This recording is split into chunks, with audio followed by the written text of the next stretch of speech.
Ooh, I would know and date these guys with Naomi and Joel Guy. A podcast run by the two buffest siblings in North America. Alpha, alpha, alpha, alpha. Say it with me. Alpha, Beta, beta, alpha, beta. Well, Naomi, this is a full week after our last recording session. This is the Gift of Fear Part 2. The Queen has died. Yeah, the Queen's died. We definitely aren't recording it the same day. I think this is probably going to be dropping like February 21st or so. Solid. So, yeah, the new Batman movie has leaked online. We're not discussing last week. Anything you were really surprised by? I personally was shocked when in the theater, Batman takes his mask off for the first time, and it's fucking Tom Holland. Now, they tricked us in all these trailers by having Robert Pattinson. Turns out he's actually Alfred. I would not have seen that coming. Oh my God. Wait, so I haven't seen it yet. You haven't seen it? No. You're telling me that in the same universe, Spider-Man, this is a spoiler alert, cover your ears right now if you haven't seen the new Spider-Man movie. You're telling me that in the same universe, everybody forgets who Spider-Man is, and then he becomes Batman? I don't think it's in the MCU. Oh! Yeah, but what is weird, it is in the same universe as the Uncharted movie that came out recently, I think. I don't know when that movie's coming out. So the fact that a rich kid is both like this world-renowned adventurer and Batman, yeah, and the guy, the vampire from Twilight's his butler, crazy. Completely new take on Batman. On Never a serious like note, it. I can't imagine seeing Robert Pattinson as Batman. I'm just going to think of him as Edward Cullens, and I'm going to expect him every time he's in the fucking like daylight. I'm going to expect him to glow. Okay, he was glitter. amazing in the Twilight, where he's... Edward Cullen. Did I say Twilight? I really meant The Lighthouse. They're the same movie. Just one's a rewrite, page one. But shot for shot, the movies are nearly identical. Great in The Lighthouse, where he plays a lighthouse keeper slowly going insane on a desolated island. And phenomenal in Cosmopolis, where he plays an angsty tech billionaire traveling across New York over the course of a day to get a haircut. And those are the only two movies I've seen him in. And so he's going to be great as Batman. He has the going crazy part and the billionaire part nailed. Yeah. Okay, so we've spent 2.5 minutes attempting humor, and I don't think it's worked out. Naomi, We're making how about we try our ourselves drink for the week? Yeah, it's Trader Joe's Organic King Coconut Water. It comes with a paper straw. We didn't like it, so we got our own straws. King Coconut Water comes from a variety of coconut unique to the island nation of Sri Lanka. It is a delicious and refreshing beverage for best flavor served chilled. So bad. We keep not shaking the things that we're drinking. That won't save it. Oh, it's so It's like a filtered coconut water with no like actual sugar in it. That's what it tastes like to me. It's moldy sock tea all over again. I don't like coconut water. Why did I buy this? I love coconut water. I like fresh coconut water from a coconut. Yes, that's what I like. Not this stuff that's been sterilized and kept in containers for 10 years. It tastes like no. It tastes like if you put coconut water into a condom to depulp it. You say a condom? Yeah. Because it has like a latexy Condoms taste aren't to it. Filtered, Naomi. It has like a latexy. No, what I'm saying is like you poke a hole in it, and that's how you depulp it. Is you just squeeze it. This isn't how you use condoms. Please don't come to us for condom-related advice. Naomi, this is 2020. Too much fun. Yes. It's the year of living life to the fullest, doing things you like. What have you been doing? Okay, well, some of my goals this year mentioned in an episode before. We talked about goals of 2022, but our main goal this year was to eat all the good foods and burn all the candles that we wouldn't usually burn, drink all the wine that we wouldn't usually drink. I have been having a successful year trying new recipes. I actually, my boyfriend made me pork chops last week. It was so good. We've gotten into cooking together. He even got me an apron. It's like a really nice apron too. Ooh. And he made pork chops with like a balsamic orange glaze. It's so good. Oh my God. You have to try it. But yeah, I've been cooking a lot more, and I've also been drinking a lot more wine. I was telling Joel, this is anecdotally, that I drunk ordered 2 pairs of shoes, and I didn't realize until the next morning when I got a notification in my email account that I had 2 new pairs of shoes on the way. Simply incredible. Yep. I have never purchased anything when inebriated. You aren't inebriated very often. A high score on a statistics test when inebriated. And that's solid. Yeah, the best score I got all semester was when I was a few drinks in. Was this an online test? This was. Oh, okay. Yes, It wasn't I in person. Wasn't 11:30 in the morning, and I was still completely hungover. I didn't know if college Joel was different than employed Joel. Employee Joel is a lot less outgoing, full of love in his heart for humanity. For me, 2022 much fun. In the little free time I have, I've been alternating between 2 video games. Doom Eternal, which is you're a big space marine guy who has to murder a lot of demons. And it's a very basic premise, but the skill ceiling is insanely high, and it's a very satisfying gameplay. And I gotta say, I've played a lot of first-person shooters, and there's like only 4 things you can kill without feeling bad, and that's demons, robots, zombies, and Nazis. And all of my favorite like shooter games involve like murdering one of those. Solid. So yeah, Doom Eternal I find quite enjoyable. It's a very fluid, fast-paced game. Gets my blood pressure up.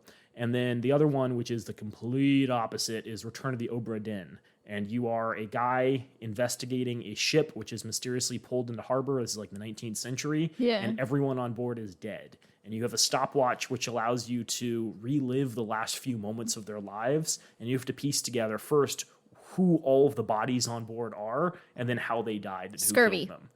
Yes, you It's just always answer scurvy. to everything. Every Yeah. single I time. don't see any oranges anywhere on the ship. Exactly. No limes, no lemons, nothing. Yeah, but it's very much the opposite of Doom Eternal. It is a thinker. Yeah. You put your thinking cap on and have to make logical deductions in a lot of cases, and it's very slow paced.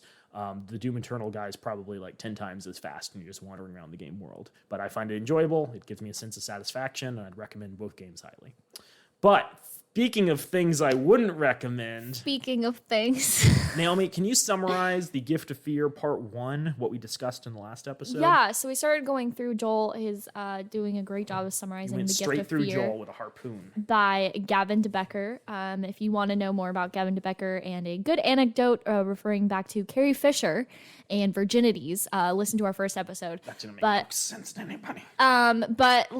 Then we'll going right into it. We discussed intuition and how you should feed into your intuition, really listen to it. We talked about issues with people not trusting the intuition of experts, and they expect like more data and things.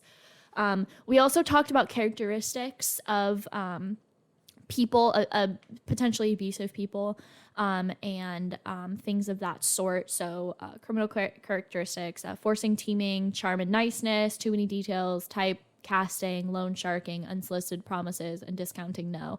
So if you want more information, obviously this episode will make absolutely no sense if you don't listen to the first one. Okay, it may make sense. It's very factual, but go and listen to the first episode for us.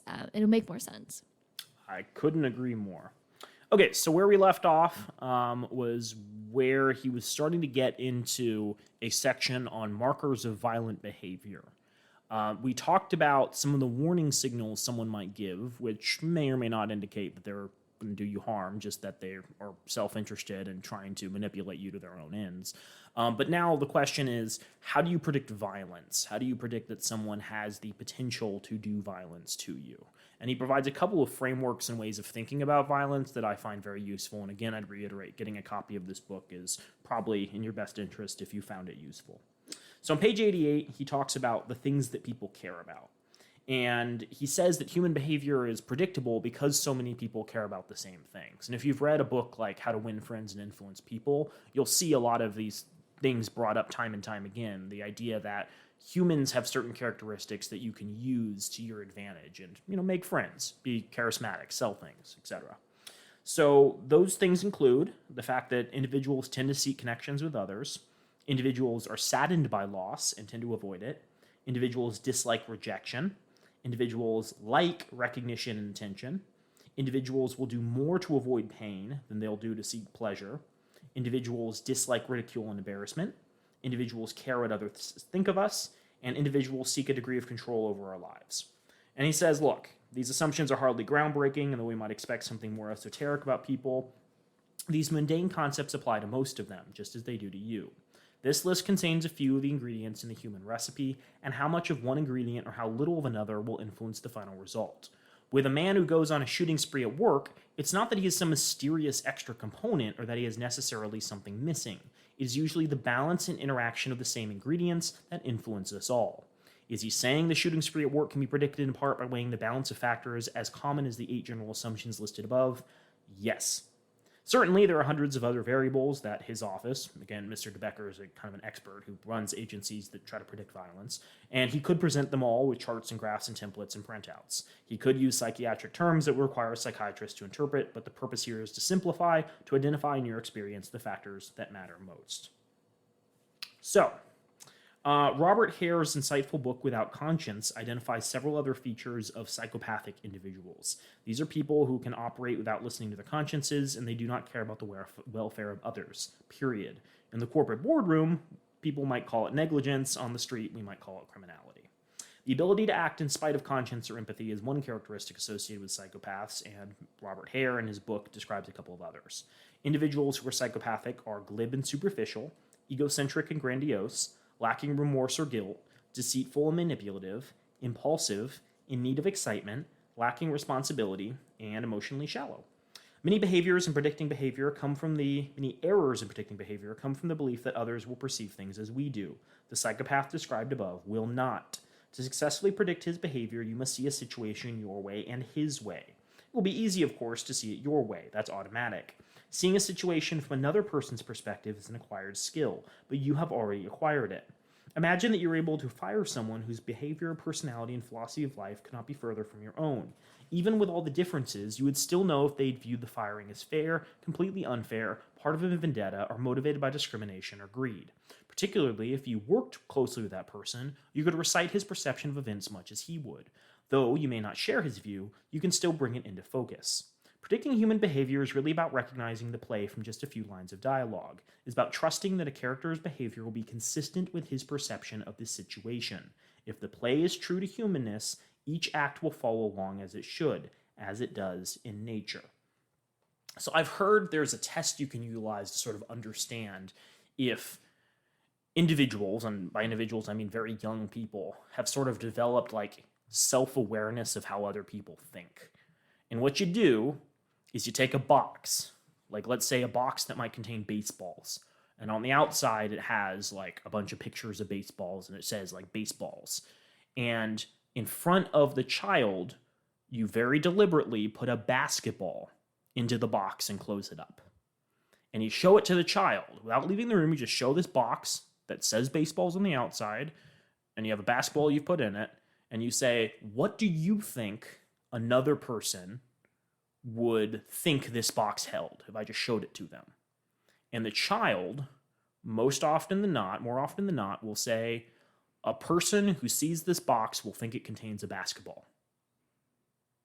And the reason they say that is because they don't understand there are experiences outside of their own, and they don't understand that the situation they were just in, seeing someone put a basketball into a baseball box, is not a universal human experience. If you show this to an adult, you show a basketball that's been placed into a thing of baseballs and ask them what you think someone might perceive, they would say baseballs, because they understand how other people think. They understand intuitively that if you see a box labeled baseballs, you're going to presume it has baseballs in it. So that's like a really simple example of like understanding human behavior and being able to perceive things from other people's perspective. In the same way, if someone is unhappy or aggressive, it's worth asking, what are the things that motivate them to be unhappy or aggressive? What are the common factors? And though it seemed like kind of a non sequitur, remember what I brought up with the general principles of human behavior. We seek connection with others, we're saddened by loss, we dislike rejection, etc. If they're not getting one of those, if there's some aspect of the human condition that's not being achieved, it's very likely that's going to have an impact on their well-being, and that perhaps is manifested in anger or aggression. Food for thought. So in the book Information Anxiety, he talks about this on page 93, Richard Saul Worman explains we recognize all things by the existence of their opposite. Day is distinguishable from night, failure from success, peace from war. We could also add safety from hazard. So an example he gives is when a woman is comfortable with a stranger in her home, for instance, someone delivering furniture, her comfort communicates that she has already predicted he is not dangerous to her. Her intuition asked and answered several questions in order to complete that prediction. It evaluated favorable and unfavorable aspects of his behavior. Since we are more familiar with favorable behaviors, if you list them and then simply note their opposites, you will be predicting dangerousness. We call this the rule of opposites, and it is a powerful predictive tool. Now let's talk about a contractor, Naomi. We've had contractors inside the house before who've done a variety of work. And how do we predict their behavior? Well, we think about what a contractor is supposed to do. A contractor is supposed to show up and do a job and leave. Yeah. Most of the time, they're independent contractors, so they want to get as many jobs done as possible throughout the day. They're not paid a salary, and so they want to show up, get the work done properly, and then leave as quickly as possible to get to the next job. So we would favorably say a good contractor does his job and no more. Unfavorably, we might find it weird if a contractor showed up, did the job, and then offered to help us on unrelated tasks, because we sense that there's something off about that. Yes. A favorable person would be respectful of privacy. An unfavorable person would be someone who's curious and asks a lot of questions once they've shown up. A favorable impression would be someone who stands at an appropriate distance because they recognizes they've entered someone's home and people have personal bubbles. An unfavorable person might stand a little too close. Other examples: a favorable individual waits to be escorted around, keeps his comments to the job at hand, is mindful of the time and works quickly, doesn't care if others are home, doesn't care if others are expected, doesn't pay undue attention to you. However, an unfavorable person would walk around the house freely, tries to get in discussions on other topics, makes personal comments, has no concern about the time, is in no hurry to leave, wants to know if others are home, wants to know if others are expected, and just stares at you. Ugh, I don't like that. So all types of behavioral predictions, not just those about danger, can be improved by applying the rule of opposites. Just as we can predict behavior once we know the situation or context, we can also recognize the context by the behavior. A man insists on being first in the ticket line at the airport, looks frequently at his watch, appears exasperated by the slowness of the ticket agent. After getting his ticket, he runs awkwardly along carrying his bags. He appears rushed and stressed. He looks expectantly at each gate as he approaches. Is he a politician seeking votes who will stop and chat with each passerby? B, a charity volunteer who will solicit donations? Or C, a person who's late for his flight? I'm going to guess C. That's fair. Now, you could be incorrect, but at the same time, in 99% of situations, that would be a fair assessment of the situation. A hostile employee is fired the day he returns from a leave of absence. He refuses to vacate the building. He tells his supervisor, "You haven't heard the last of me," and then says, "I'll be visiting you with my buddies, Smith and Wesson." Security guards are called to remove him, and the following morning the supervisor's car windshield is smashed. Is this fired employee likely to A, send a check for repair of the windshield, B, enroll the next day in medical school, or C, start making late-night hang-up calls to the supervisor's home? I'm going to say C again. A couple of days after the man is fired, his supervisor finds a dead snake in the mailbox. Was it A, placed there by a neighborhood prankster, B, placed there by a member of the Snake Protection League trying to raise social consciousness, or C, the man fired a couple of days before? I'm going to say B. I'm just kidding. It's C. You will rarely fail to place people in the most likely category, and you frame the choice between contrasting options. This may seem obvious, but it is a powerful assessment tool. Going back to the example we gave in part 1 of a woman putting groceries into her car in a parking garage. She's then approached by a man. What is the man's motives? Is the man A member of a citizen volunteer group whose mission is to patrol underground parking lots in search of women to help? B, the owner of a supermarket chain looking for the star of his next national advertising campaign? Or C, a guy with some sexual interest in her? I'm going to guess C. Naomi, stars in national supermarket campaigns are made all the time. Unrelated, but do you remember when our grandmother was driving through Indiana and saw a billboard with her face on it because, like, a senior living home had just taken her photo and slapped it on a billboard? I don't remember this now. Okay, I seem to recall this was a thing in our childhood. Okay, Our grandmother was a senior living care home star. Intuition, remember, knows more about the situation than we are consciously aware of. In the parking lot, it knows when the woman first saw the man, as opposed to when she first registered seeing him. It may know when he first saw her. It may know how many people are around. It knows about the lighting, about how sound carries, about her ability to escape or defend herself, and so on. Similarly, when assessing a fired employee, intuition knows how long he held on to resentments in the past. It remembers sinister statements he made that were followed by some unsolved vandalism, and it recalls his disconcerting story about getting even with a neighbor. Excuse me. The reason for creating 3 options is that it frees you from the need to be correct. You know that at least 2 of your options will be wrong, and this freedom from judgment clears a path to intuition. In practice, this turns out to be less an exercise in creativity than exercise in discovery. What you may think you are making up, you are calling up. Many believe the process of creativity is one of assembling thoughts and concepts, but highly creative people will tell you that the idea, the song, the image was in them, and their task was to get it out, a process of discovery, not design. This was said most artfully by Michelangelo when asked how he created his famous statue of David. He said it's easy. You just chip away the stone that doesn't look like David. Fair enough, Michelangelo. Fair enough. You're talking about the Ninja Turtle, right? Yes. He's also really into sculpting. Yes. Okay. Into pizza, saying cowabunga. Living in the sewer. With nunchucks and sculpting, of course. These are all common characteristics of the Teenage Mutant Ninja Turtles. Okay, so we're talking about violence, we're talking about psychopathic behavior, we're talking about evaluating risk, and now it's getting to predicting violence. So we predict the behavior of other human beings based on our ability to read certain signals that we recognize. In Desmond Morris's Body Talk, he describes the meaning of gestures and body movements and notes in which parts of the world various meanings apply. Amazingly, 66 of the signals are listed as being valid worldwide, universal to all human beings in every culture on Earth. The majority of them are presented unconsciously. Everywhere in the world, the chin jutted forward is a sign of aggression, the head slightly retracted is a sign of fear, the nostrils flared while taking a sharp breath is a sign of anger. If a person anywhere on the planet approaches someone holding their arms forward with the palms facing down while making small downward movements, he means calm down. In every culture, stroking the chin means I am thinking. Just as these movements are unconscious, so is our reading of them usually unconscious. If I asked you to list just 15 of the 66 worldwide gestures of physical movements, you'd find it difficult, but you absolutely know them all and respond to each intuitively. Earlier I mentioned the predictive language of dogs, which is all nonverbal. Desmond Morris has identified one of the often nonverbal parts of human language, but we have many others. Knowing the language of a given prediction is more important than understanding exactly what a person says. The key is to understand the meaning and the perspective behind and the perspective beneath and behind the words people choose. When predicting violence, some of the languages include the language of rejection, the language of entitlement, the language of grandiosity, the language of attention-seeking, the language of revenge, the language of attachment, and the language of identity-seeking. Attention-seeking, grandiosity, entitlement, and rejection are often linked. Think of someone you know who is always in need of attention, who cannot bear to be alone or just unheard. Few people like being ignored, of course, but to this person it will have a far greater meaning.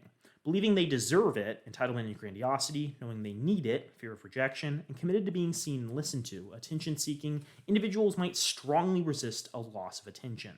If the need in them is great enough, and you be the judge, they might do some pretty extreme things to draw interest.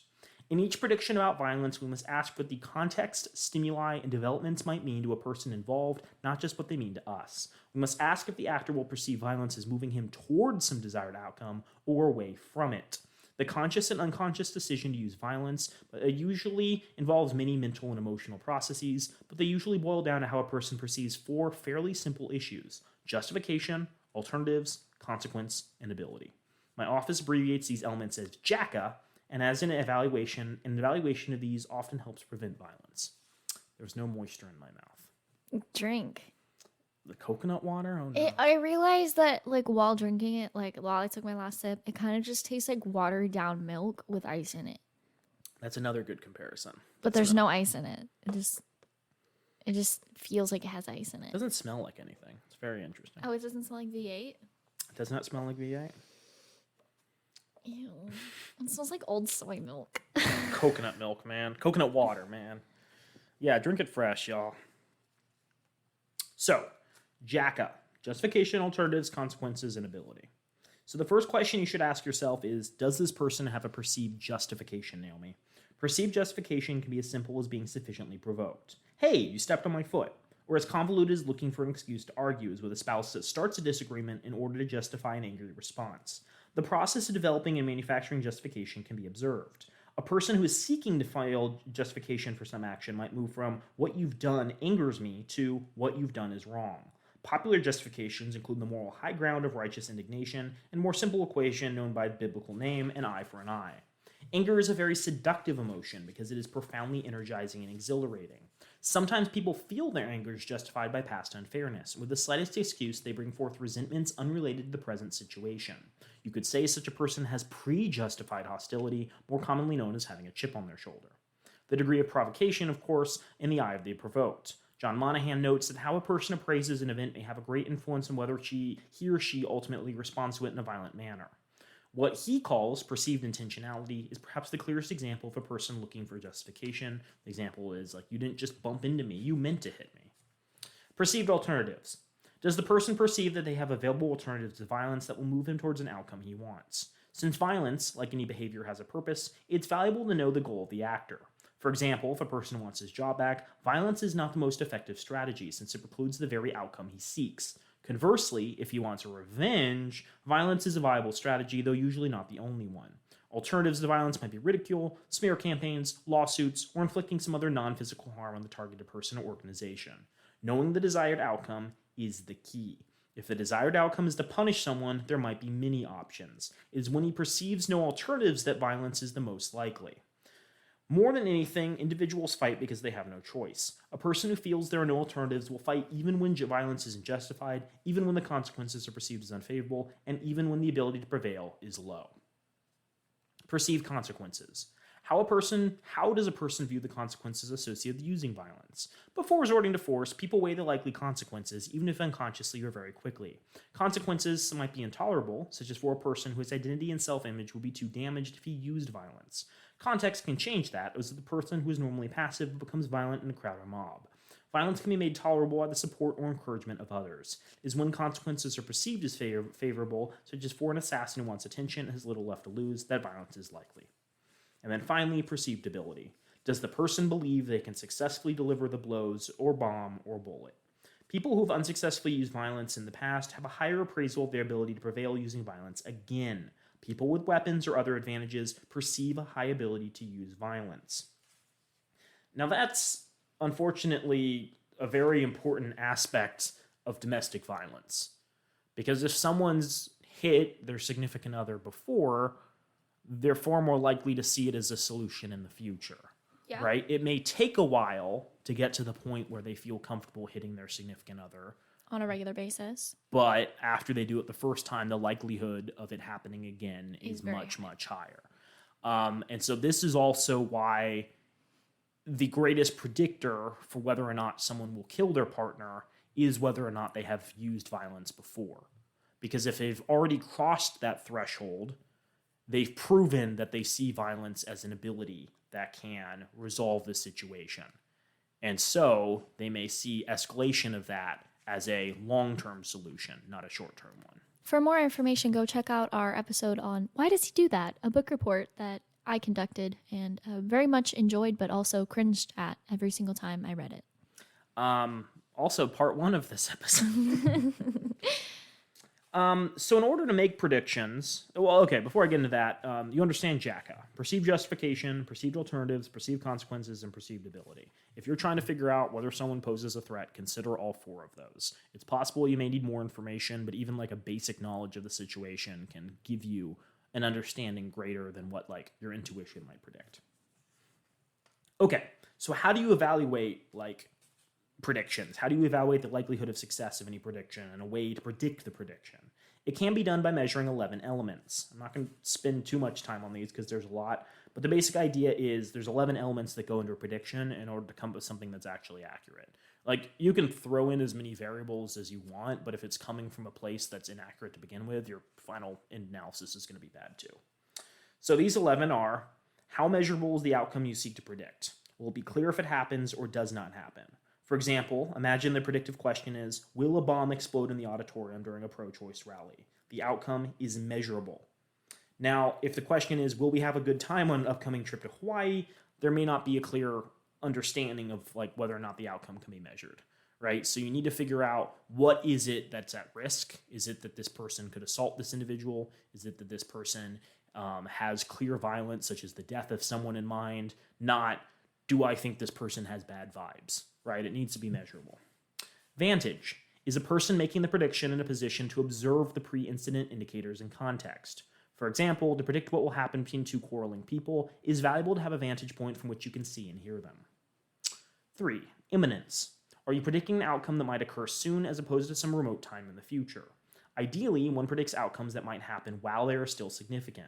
Will someone attempt to harm Senator Smith next week is an easier predictive question to answer successfully than will someone attempt to harm Senator Smith in 30 years? Success is more likely for the first question because conditions next week will not be affected by as many intervening influences as conditions in 30 years will.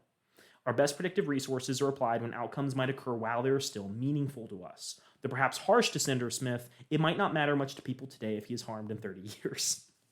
Context. Damn. Is the context of that situation clear to the person making the prediction? Is it possible to evaluate the attendant conditions and circumstances, the relationship of parties and events to each other? Pre-incident indicators, or PINs. Are there detectable pre-incident indicators that will reliably occur before the outcome is predicted? This is the most valuable of the elements. If one were predicting whether a governor might be the object of an assassination attempt at a speech, pre-incident indicators could include the assassins jumping on stage with a gun, but that is too recent a pin to be very useful. The birth of the assassin is also a pin, but is too dated to be valuable. Although both of these events are critical intersections on the map of this particular prediction, one hopes to be somewhere between the two, between the earliest possible detectable factor and those that occur an instant before the act. Useful pins for assassination might include an assassin trying to learn the governor's schedule, developing a plan, purchasing a weapon, keeping a diary, or telling people, quote, something big is happening. So you have to find reliable pre-incident indicators, but they also must be detectable. Someone having an idea isn't something that you can detect. Something big is Yeah. happening. Experience. Does the person making the prediction have experience with the specific topic involved? A lion tamer can predict whether or not a lion will attack more accurately than I can because he has experience. He can even do a better job if he's experienced with both possible outcomes, lions that don't attack and lions that do. Comparable events. Can you study or consider outcomes that are comparable, though not necessarily identical to the one being predicted? Objectivity. Is the person making the prediction objective enough to believe that either outcome is possible? People who believe only one outcome is possible have already completed the prediction. With the simple decision to make a decision before the full range of predictive tests has been completed, they've hit the wall of their intuitive ability.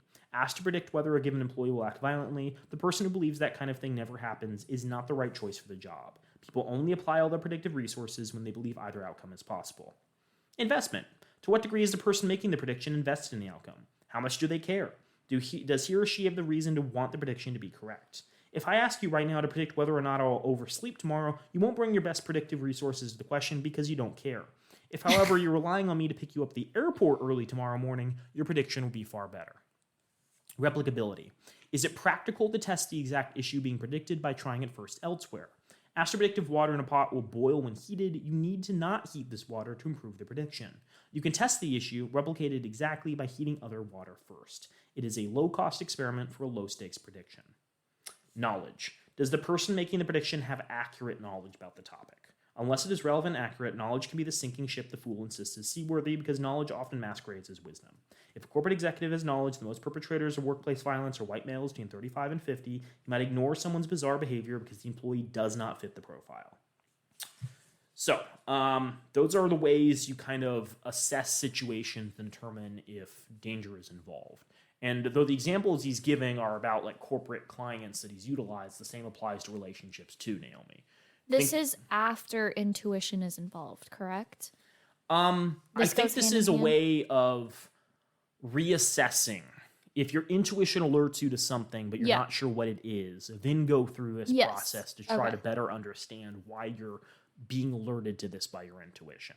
And even if none of your intuitive abilities indicate something's wrong, you could use this to potentially assess if people around you are risks. And I think, a good example might be online dating.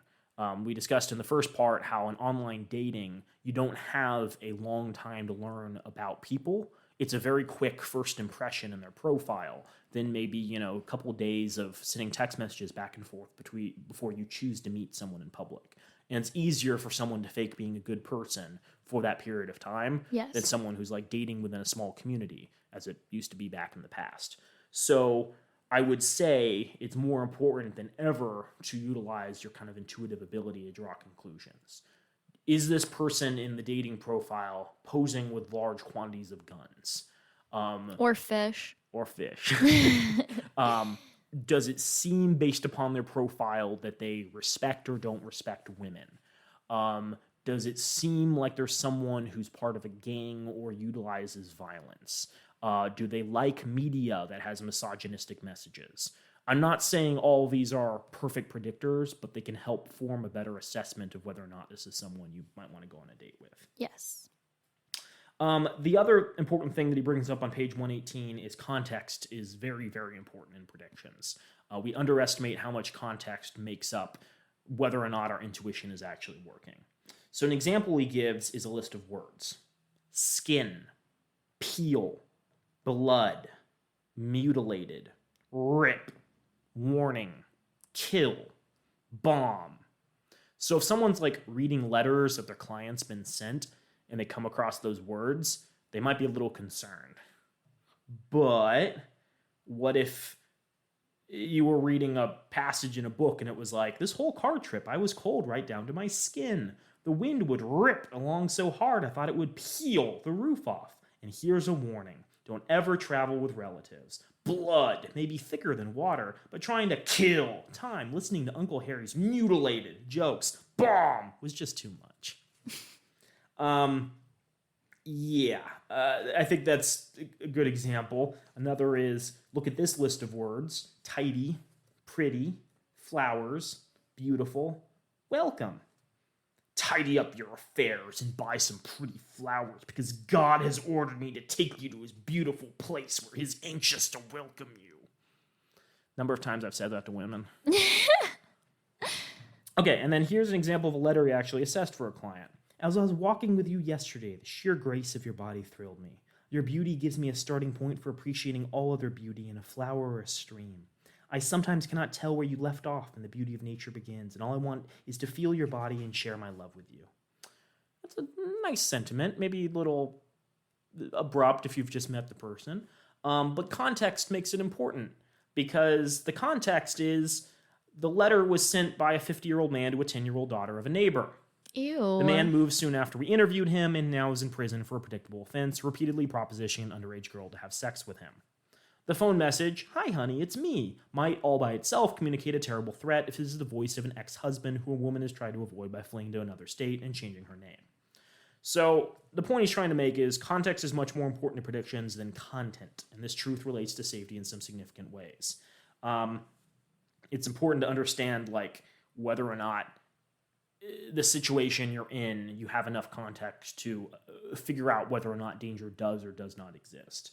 I think that's important because sometimes you can be signaled that certain things might be a problem, but unless you understand the ins and outs of the situation, it's difficult to assess. I talked in the first episode about moving to a new house and hearing things that go bump in the night around your house. Your body doesn't know whether or not the creaking of the house is just the house settling at night or someone on the roof, and so it can be really anxious and it's difficult to sleep. Or a ghost. But the point is you need to have the context of that situation in order to make an informed decision about the dangers. And over time, as you gain more context, you become a lot more willing to, put up with that, more accepting of the situation, if that makes any sense. Okay. So we've talked about the elements of prediction. We've talked about violence. We've talked about the role of context. He does have an interesting side note about extortion. It doesn't naturally fit into these other sections, but I feel might be useful. The reason I thought it might be useful is revenge porn's a big thing these days.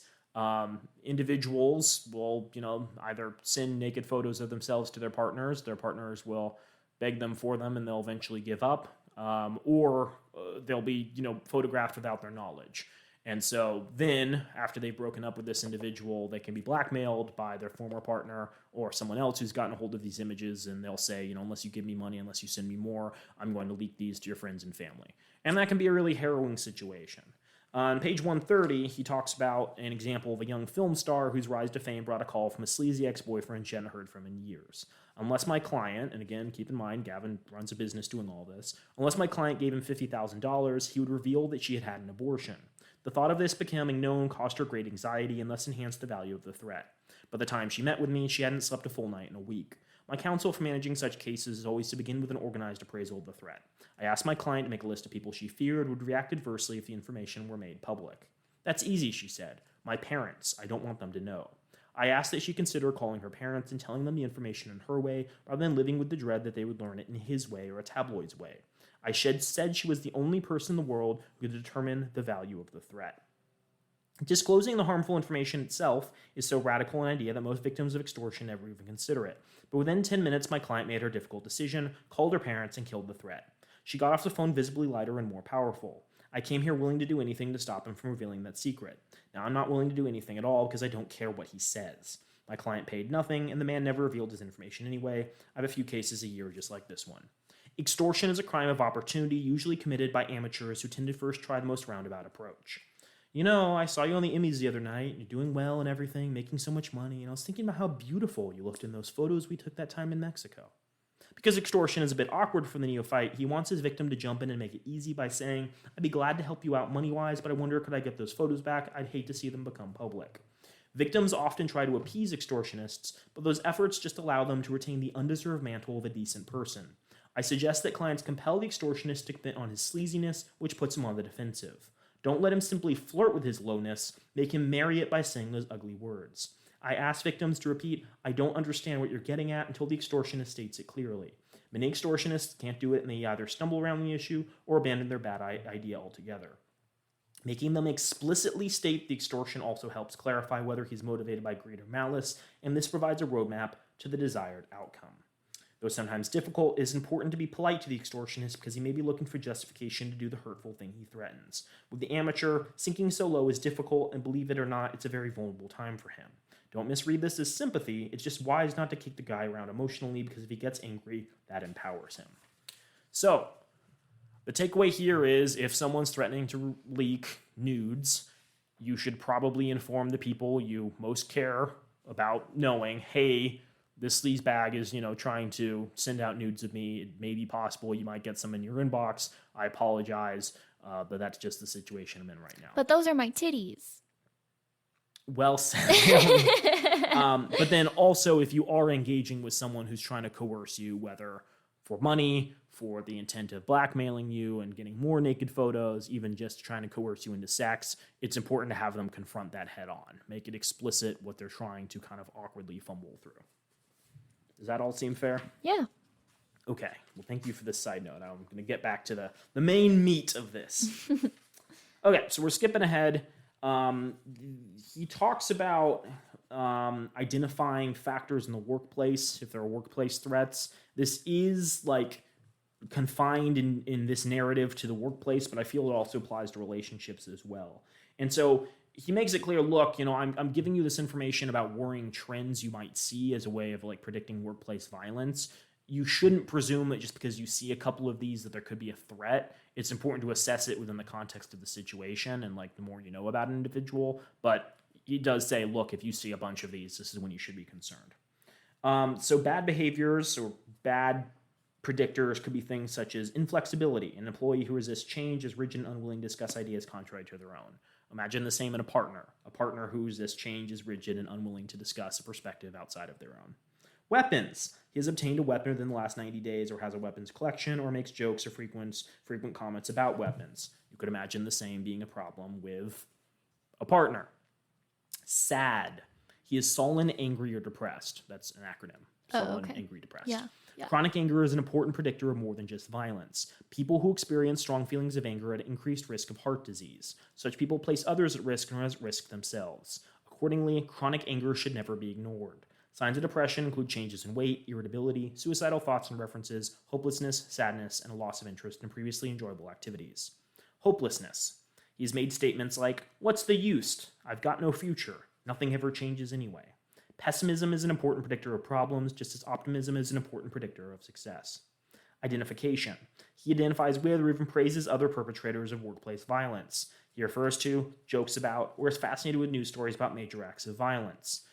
In the same way, if you have an intimate partner who is interested in following individuals who commit acts of violence and potentially even idolizes them, that could be a worrying factor. Okay, but you guys gotta also think about the perspective of how would you take that into perspective now with women that follow crime podcasts? I would say the context matters, right? Like, just one of these isn't necessarily indicative. It's when you have multiple of them all at once is when you should start freaking out. What I'm trying to say is all women are secretly serial killers. What I'm saying is all guys like the Joker, and we shouldn't be judged for all liking the Joker. Stop bringing the Joker into every single conversation. Well, the fact that Heath Ledger's The Joker made a hologram appearance in that Batman movie that got leaked this week, I thought was just a mark of intelligence and really provocative. Cinematography. Yeah, really is raising, I think, the debate about whether or not comic book films can truly be art. Coworker fear. Coworkers are afraid of or apprehensive about him. Does the individual you're dating have friends or people he works with who are afraid of him? Time. That's also an acronym. Threats, intimidations, manipulations, or escalations being used by this individual towards management or coworkers.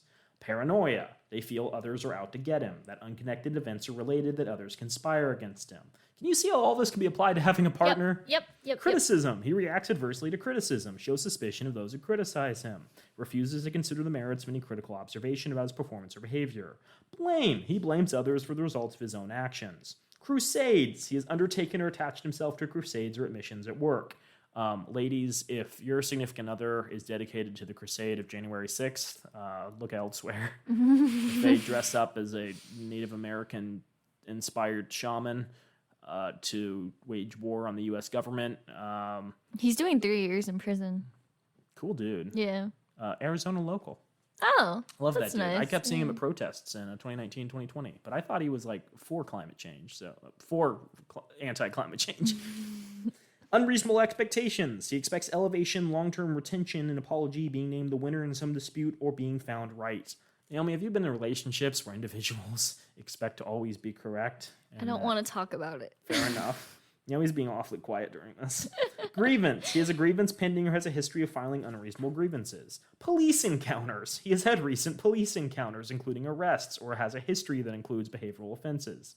Media. There have recently been news stories on workplace violence or other major acts of violence. Press reports on these subjects often stimulate others who identify the perpetrators and the attention they got for their acts. Major incidents of workplace violence tend to come in clusters, with perpetrators often referring to those who preceded them in the news. Focus. He has monitored behavior, activities, performance, or coming and going with other employees, though it's not his job to do so. He has maintained a file, a dossier on another employee, or has recently stalked someone in or out of the workplace. Since nearly half of all stalkers show up where their victims work, companies are wise to learn about this dynamic. And then contact. If he was fired, he has instigated and maintained contact with current employees. He refuses to let go and appears more focused on the job he just lost than finding other employment. While no single pin can carry a prediction, and not all serious cases will contain the entire list, these are some of the warning signs to be alert to. Most of us know or have known people with a few of these characteristics, but if you work with someone who has many, that is a matter for further attention. So Naomi, these, again, I feel can be applied just as well to personal relationships, friends, significant others. It's not just workplace violence, it's all individuals who might wish to do you harm. So if, ladies, men listening, you find yourself in a situation like this, seriously reevaluate. Consider the context of these and how many of them appear on a list. Okay, we're getting close now, Naomi. What are we doing time-wise? My God, 48 minutes in. Where does the time go? Where does the moisture in my mouth go? I feel like half of it we were just describing really poorly the new Batman movie that got leaked. Naomi, it's the only thing that's been on my mind all week. You know how I idolize that Joker fella. Okay. Other general signals for actual like spousal violence and abuse. It brings up on page 199. What's interesting is Mr. DeBecker actually was on the prosecution team for the O.J. Simpson trial. No! Yeah, and he testified about, like, the signals in O.J. and Nicole's relationship that indicated that O.J. had a ability to do violence. And this is interesting, too, because he actually, like, brings up the fact that at some point, like, OJ and Nicole were in a parking lot and he pushed her out of a moving vehicle, and the officers that showed up were like, are you sure he really pushed you out of the vehicle? And we're like constantly second guessing her. Yeah, because it's OJ Simpson. Exactly. And so he's like, this was a serious problem where it's difficult to assess like the impact celebrities have because everyone idolizes them. I'd like to be clear that O.J. Simpson was famous before he killed his wife. He was famous as a football player, and not many people recognize him as a football player anymore. They just remember him as the guy that now makes TikToks after being in jail. Well, not being in jail for killing his wife. So. I recall we saw a movie in like growing up, early 2000s. I think it was from like 1980s of the government attempting to film a fake moon landing, and O.J. Simpson was one of the actors. Yeah. And we were like, wait, O.J. Simpson also acted? Crazy. And I think looking back like 30 years from now, people will be like, John Cena was in movies? Or no, John Cena wrestled. That's what they'll say. Yeah. Like, John Cena wrestled? No, he's in all the movies. He's in that new Batman movie. Or like The Rock. Or The Rock. Yeah. I sometimes forget that The Rock had a long wrestling career before he got all jacked and swole and movie. Okay, anyways, journal signals of abuse in relationships. Does the woman have intuitive feelings that she is at risk? At the inception of the relationship, did the man accelerate the pace, prematurely placing on the agenda such items as commitment, living together, and marriage? Does the male, and this is a gendered list, but unfortunately a lot of abuse is done by males rather than females, and the ways I think females abuse is different in many ways than a lot of what men do. Does the man resolve conflict with intimidation, bullying, and violence? Is he verbally abusive?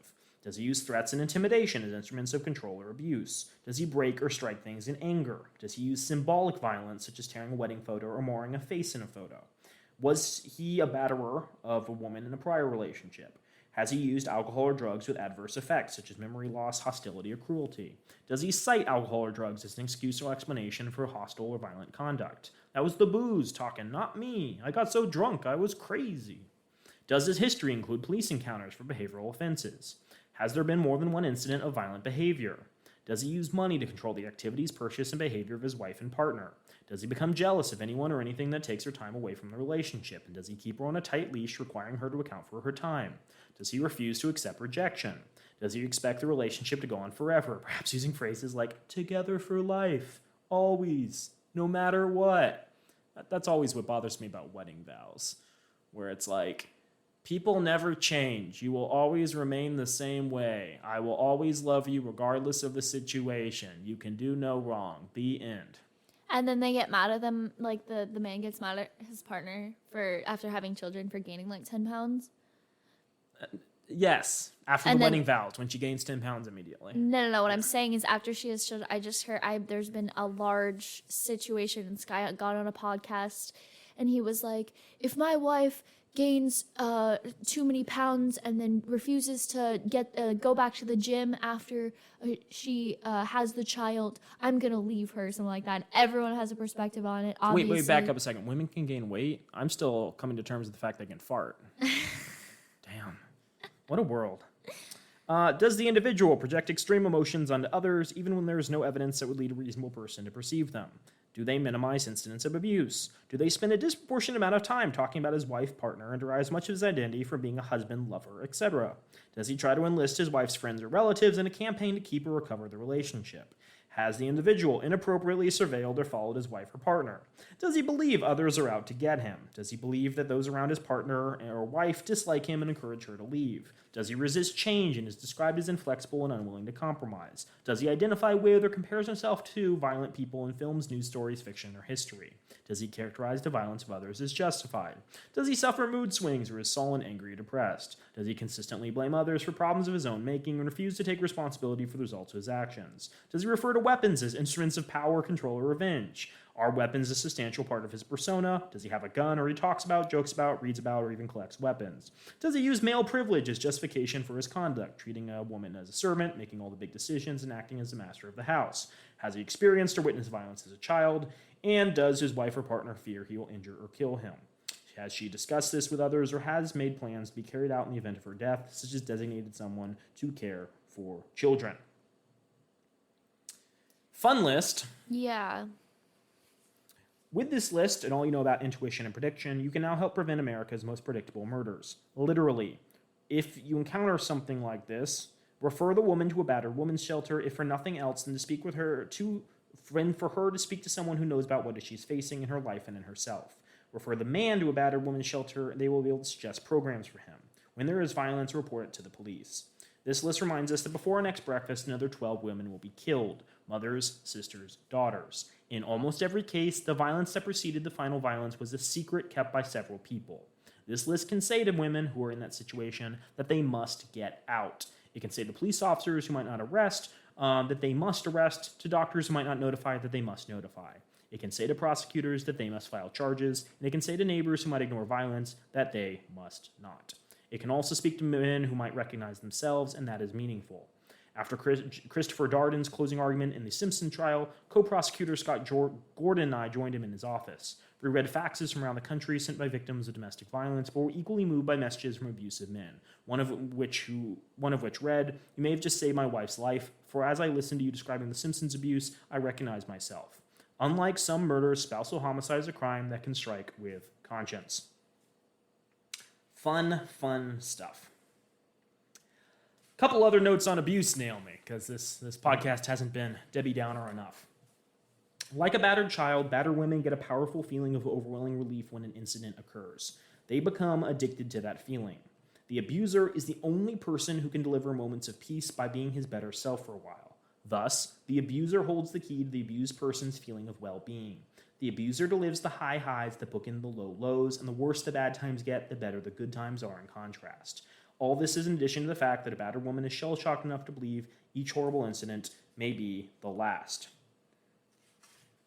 No amount of logic, unfortunately, can usually move a battered woman, whose persuasion requires emotional leverage, not statistics or moral arguments. In many efforts to convince women to leave violent relationships, I've seen their fear and resistance firsthand. I recall a long talk with Janine, a 33-year-old woman of two, wife of two, mother of two, who showed me photos the police had taken of her injuries after one of the frequent beatings she received. She was eager to tell me her husband's a beast, but just as eager to make excuses for him. Though the most recent beating had left her with 3 broken ribs, she was going back to him again. I asked what she would do if her teenage daughter was beaten up by a boyfriend. "Well, I'd probably kill the guy," she said, "but one thing's for sure, I'd tell her she can never see him again." "What's the difference between you and your daughter?" I asked. Janine had a fast explanation for every aspect of her husband's behavior, but had no answer for her own, so I offered her one. "The difference is that your daughter has you, and you don't have you. If you don't get out soon, your daughter won't have you either." This was resonant to Janine because of its truth. She really didn't have a part of herself, the self-protective part. She'd come out of her own childhood that already shaken, and her husband had beaten out of her completely. She did, however, retain the instinct to protect her children. It was for them that she was finally able to leave.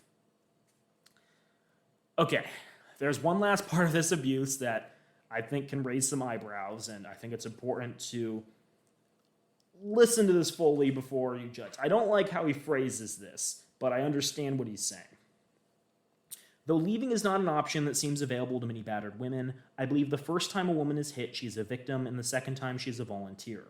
Invariably, after a television interview or speech in which I say this, I hear from people who feel I don't understand the dynamic of battery, that I don't understand the syndrome. In fact, I have a deep and personal understanding of the syndrome, but I never pass up the opportunity to make clear that staying is a choice. Of those who argue that it isn't, I ask, is it a choice when a woman finally does leave, or is there some syndrome to explain leaving as if it is too also voluntarily? I believe it is critical for a woman to view staying as a choice, for only then can leaving be viewed as a choice and an option. Does that make sense, or still feel kind of victim blaming? It's the 90s when this book was. That's a fair point. I don't know if an individual would write a book and phrase it in such a way now. But I do think that's important. You have to approach incidents of domestic violence, and when talking to individuals, frame it as a choice to make it clear that not leaving is just as much of an option as leaving. You can't pretend that it's, only one logical outcome, because they'll constantly be coming up with excuses about why no, staying is a better option for the kids, for themselves, for the relationship, etc. Fun. I do like this section on page 206. Apparently, Mr. DeBecker actually has started a couple of women's domestic violence charities and helps fund some of them throughout the United States.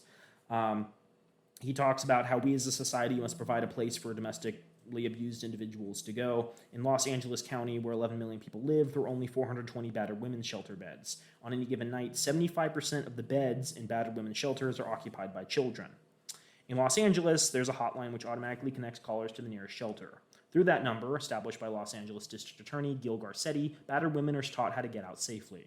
They learn to make duplicates of car keys and identification papers, how to hide these items from their husbands, how to choose the best time to run, and how not to be tracked when they escape into the modern-day Underground Railroad that shelters have become.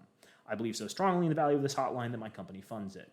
I mention it here because every city in America needs such a number and needs to get it prominently displayed in phone booths, phone books, gas stations, schools, and hospital emergency rooms. An 800 number like ours, answered by people who have been there and understand that dilemma, is often more likely to be used than the alternative number, which I also recommend, 911. The reason for some women's reluctance to call the police is, in his example, expressed by the case of Nicole Brown Simpson. The example that I cited earlier is, when OJ pushed Nicole out of a moving car in a parking lot, a police officer who appeared on the scene told Simpson to take your wife home. Another incident, well after they were divorced, Simpson broke down the door in Nicole's home. A responding police officer told Nicole his conclusion of what had happened. No blows were thrown. He didn't throw anything at you. We don't have anything other than a verbal altercation. Nicole responded correctly, breaking and entering, I'd call it. Well, the officer countered, it's a little different when the two of you have a relationship. It's not like he's a burglar. Absolutely wrong. It's very much like he's a burglar, and it was breaking, entering, and trespassing. After assuring O.J. Simpson they'd keep the incident as quiet as legally possible, the officers left. Now, he does say that the LAPD and the county sheriffs in LA are now leading the nation in new ways to manage domestic violence cases, but I did find this interesting to talk about the benefits of police while also discussing some of the times they've let individuals down. I love how, as a society, we are all aware that OJ murdered his wife, yet he still did not go to prison for murdering his wife. Well, he wrote that really compelling book, If I Did It, not I Did It, Clearly it's a hypothetical, Naomi. And then Netflix put out a whole docuseries about it, and then Ross from Friends was Rob Kardashian in the case and was Oh God. Yeah, he was the lawyer. Yeah, I don't have much else. There's other stuff in this book that's important. He does talk about how restraining orders can be kind of dumb because they give people a false sense of security. And he says, look, if someone wants to commit violence against you, a piece of paper will not stop them. Yeah. A piece of paper that says stay away will only work on someone who's rational and has little emotionally invested in the relationship. Like, if someone randomly at work got a restraining order against me, I wouldn't be like, I'm going to murder that person. I'd be like, that's weird. I don't understand why, but I'm also not going to pursue it. Yeah. But an individual for whom, their ego was important and being perceived by others as, safe and awesome was important, they might go after that person then. And so, if you're in an abusive relationship, don't rely solely on the law to protect you, because there's so many times when the law is not able to do that. I think that people imagine restraining orders as a sort of tethered cord between you and that person, and that amount of space cannot get smaller because of the restraining order, but it's not actually that way because people can just break in your house and murder you. Sure. And it's not just him talking about that and coming up with some choice examples. He cites one study on page 211. 75% of spousal murders happen after a woman leaves. So choice. The inciting incident is estrangement and not argument that leads to the worst of violence. Also on page 215, the San Diego District Attorney's Office studied 179 stalking cases, and about half the victims who had sought restraining orders felt their cases were worsened by them. The United States Department of Justice found in a research that restraining orders were ineffective in stopping physical violence. They were only helpful in cases in which there was no history of violent abuse. A more recent study done for the Department of Justice found that more than a third of women had continuing problems after getting restraining orders. That means favorably, almost two-thirds did not have continuing problems, but while only 2.6% of respondents were physically abused right after getting the orders, or they were recontacted 6 months later, that percentage had more than tripled. Reports of continued stalking and psychological abuse had also increased dramatically after 6 months. This indicates that the short-term benefits of restraining orders are greater than the long-term benefits. Now, he's not saying, he says this clearly, I want to make it clear, I'm not saying restraining orders never work. Most court orders, do work and cases do improve, but the problem is, there's so many situations where individuals are too emotionally invested to follow the letter of the law, and that's the situation he would like to prevent. Can you end on a happy statistic? There are no happy statistics in this book now. How many koala bears were born this year? Did you just pull these up? Let me look up. Happy statistics. End on a happy note. Someone's eating ice cream for the first time today. Isn't that happy? Like little babies. Yeah. They're smiling. 14% of that's a really sad statistic. Oh my gosh.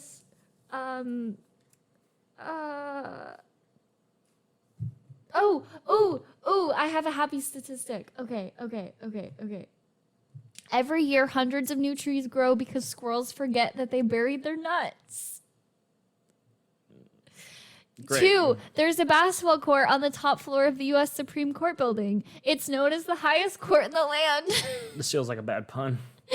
Even if you've never been able to witness it themselves, even if they've never been able to witness it themselves, blind people smile when they're happy. Smiling is a basic human instinct.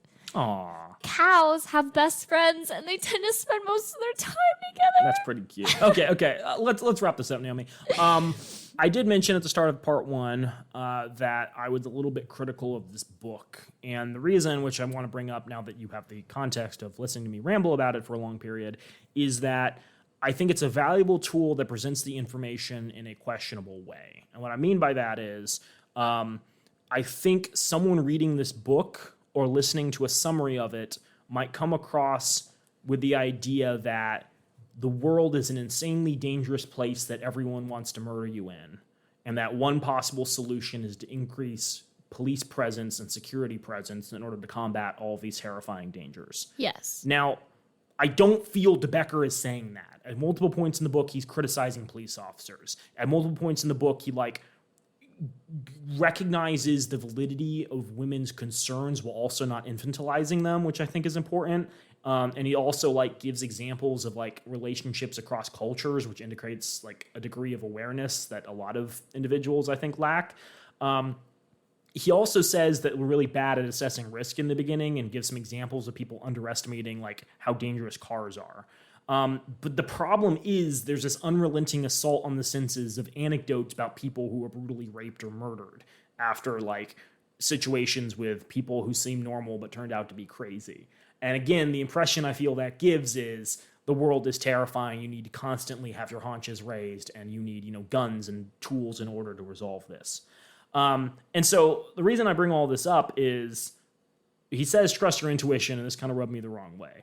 And I can't help but think, after all the stuff that happened in 2020, that part of the problem with modern policing is that they're trained with a killer mindset. And another part might be thinking that everyone is a threat and trying to find characteristics of them that fit the mold discussed in this book. Not thinking to themselves, if they have one or two of these characteristics, they may be a threat, but thinking having these characteristics makes them a threat, if that makes sense.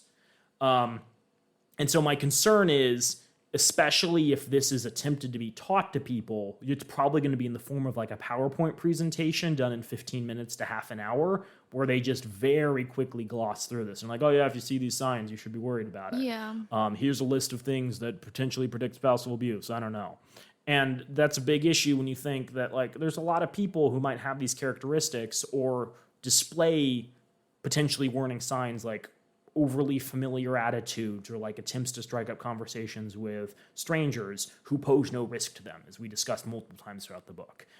For instance, super awkward people who don't really know how to deal socially, people from different cultural backgrounds where being physically interacting with people is considered more acceptable.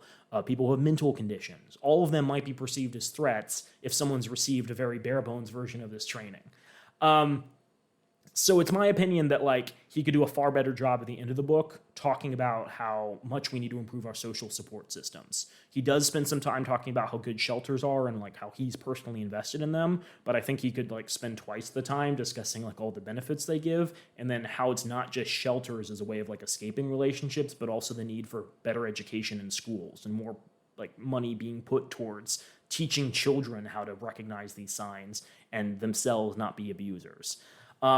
Maybe that goes a step too far. Maybe this isn't something that he actually considers important, but that would seem to be the logical outcome of all the stuff he's talking about. And I'm a little disappointed he didn't go into more detail there. No, and that's why I'm such a big proponent of putting sexual education back in schools everywhere, because a part of actual good sexual education is learning consent, and consent bleeds into literally every factor of your life. Consent's about blood, guys. If your sex doesn't have blood in it, Yeah, I need to head out. Okay.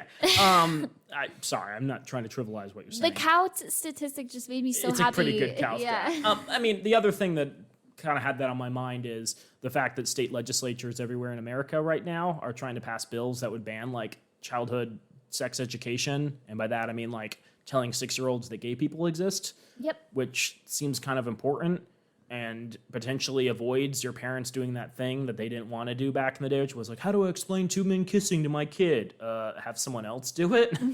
Like, easy peasy. Sometimes men like to kiss each other. Big deal.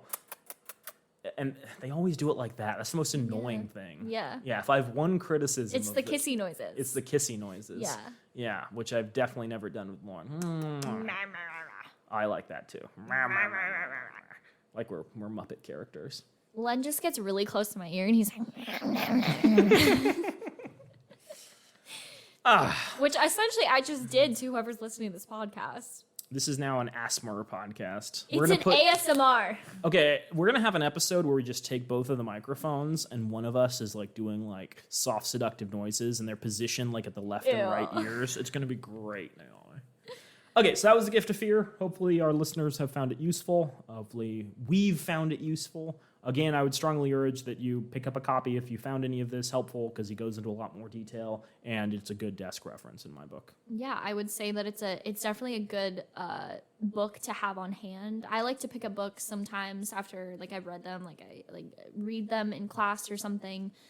For a textbook, I've read a lot of fascinating books, not textbooks, but like actual books. My sister's a huge nerd. In my classes, and then I'll just pick up a copy regularly instead of just renting it and like hand it out to people. I like to obviously give reference to our podcast and say, hey, listen to it if you don't have the patience to sit down and read a book. But I think it's always best to go and look at these resources firsthand. You know, if we wrote a book, we could hand that out to people. It would be about ASMR and cow facts. Happy cow facts. Can we write a book on relationships just called Happy Cow Facts? Yeah. And then reference the first chapter should just be the Lauren cow story. That's a good callback. If you don't know what Naomi's talking about, you're not a true fan and you should feel bad. Yeah, exactly. Go check out our Lauren episode where we introduce Joel's boyfriend, Joel's girlfriend. Wow. Joel's partner. Let's keep it very... Naomi doesn't understand sex-based differences. It's been an ongoing What I was going to say, I was very distracted because I was thinking about you kissing men. I was like, that's a weird thing to think about. Glad my sister spends so much time. We're definitely clipping that and using that as an episode. What I wanted to say is in the next couple of weeks, we will be interviewing my long-awaited boyfriend introduction. So, who's been waiting for this? Me. Also, Len. I'm going to make you a star. Len, my boyfriend. Yeah, so we'll be talking about that soon. So. I fully expect on air both of you to go. I think I started it because I just started going in his ear, and then he just turned it into something. Hot. Yeah. Well, thank you for listening to us be sexy and talk about domestic violence. We hope you have a great week.